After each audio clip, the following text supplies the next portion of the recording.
energy efficiency standards with concomitant reduction of carbon load. Such leadership by example and requirement for vendors who do business with the government will encourage the private sector in this direction.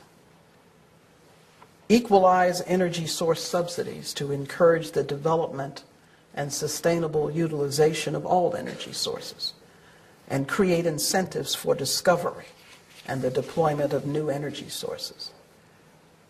To ramp up investment, very important, in energy research, development, and commercialization by at least tripling the current federal investment in basic and applied energy research and development, as well as other measures to facilitate test beds and commercial pilots.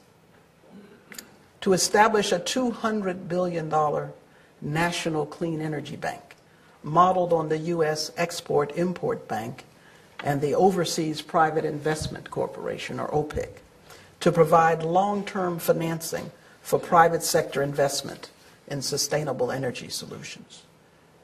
For those of you who don't know, these entities primarily provide things like loan guarantees, sometimes loans, but primarily loan guarantees for major projects overseas by private entities. Interestingly enough, if you look on the website, the government websites of these entities, you find that a large number of those projects are, in fact, energy projects.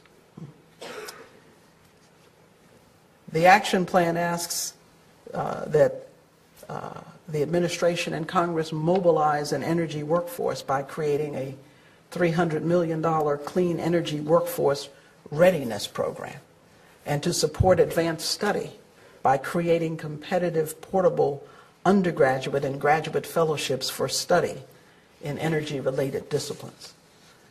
Now, this is a necessary part of maintaining and enhancing our national capacity for innovation by developing our own talent, including the underrepresented majority, women and underrepresented minorities, while continuing to attract and retain exquisite talent from abroad. In fact, the idea of supporting this advanced education in this way is embedded in legislation, a statute that was passed last year, the America Competes Act, that a number of organizations pushed to have passed, that covers the subject more broadly. The action agenda asks that the administration and Congress begin the creation of a national electrical transmission superhighway by engaging state regulatory and other authorities in streamlining the current regulation oversight patchwork for transmission both within states and between states, for better interoperability standards for the national grid, including incentives to model and simulate the characteristics of an intelligent, self-healing electrical grid with the ability to connect multiple distributed new energy sources and devices to the system. Now, these actions get us started and generally are based on the key elements of a comprehensive energy security roadmap. But what are those key elements or underlying principles that will yield optimum result? To answer that, which I haven't really answered, is to ask, what is energy security? Now, I define energy security as having an adequate and sustainable supply of energy to meet the needs and aspirations of citizens, commercial enterprises, and public sector functions, and to provide that supply in as environmentally benign a way as possible. Of course, in practice, specific strategies for achieving energy security vary according to nation and region. But for the United States, a comprehensive energy security roadmap should adhere to 6 basic principles. First, redundancy of supply and diversity of source. This entails maximizing domestic production in an environmentally sensitive way and ensuring reliable sources for necessary energy imports. This provides protection against disruption events, such as natural disasters, geopolitical instability, or, as we've seen, piracy, and also a hedge against price volatility.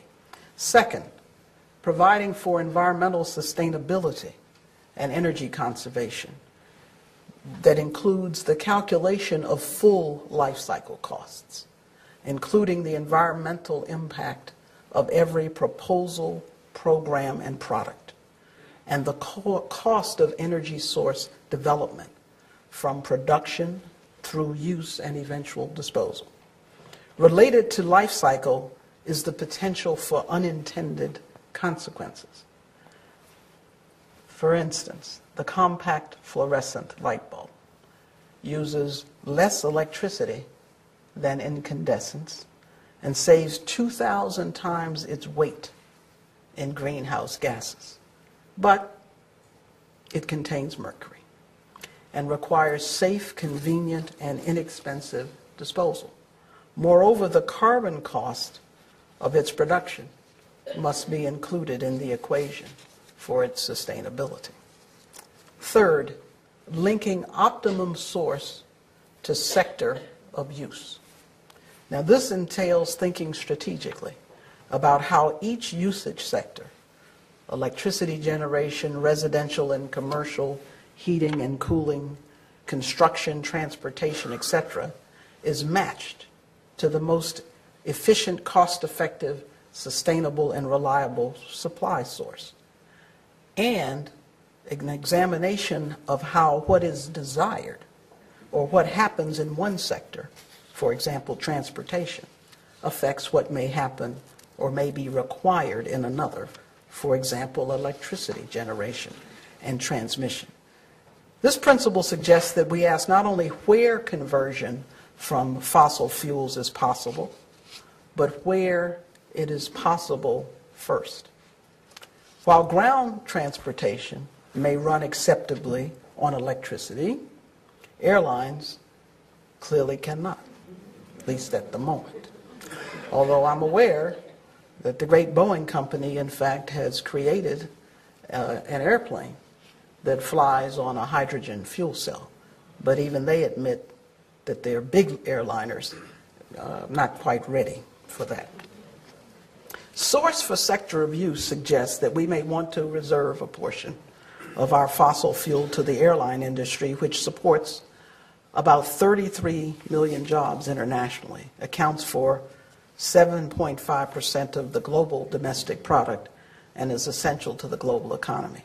If a decision is taken, for instance, as well to promote plug-in hybrid vehicles, the resulting greater dependency on electricity means that we must look at the capacity to generate that electricity and what the fuel source would be for that. Fourth, investment in sound infrastructure for energy generation, transmission, and distribution, including, as I've discussed, the necessary regulatory and operational protocols to ensure the safe, secure, and reliable performance of all energy facilities, be they refineries, power plants, the electrical grid, etc. Fifth, the development of policy alternatives that include consistency of regulation, I was a regulator, and transparent price signals. An example, for instance, relates to the carbon content of fuels, processes, and commercial and consumer goods. Congress has focused on reducing carbon content or carbon dioxide production from point sources through financial incentives, primarily through a cap-and-trade system for carbon dioxide, in which allowances would be sold and the amount of alliance would ratchet down every year. Some in the business community have proposed a carbon tax to induce reduction of carbon dioxide emissions. The feasibility of either will depend upon consistent definition and measurement of the true carbon content of products and processes. Companies are beginning to consider that, to consider the carbon and energy content of their products, sometimes in anticipation of regulation, sometimes for good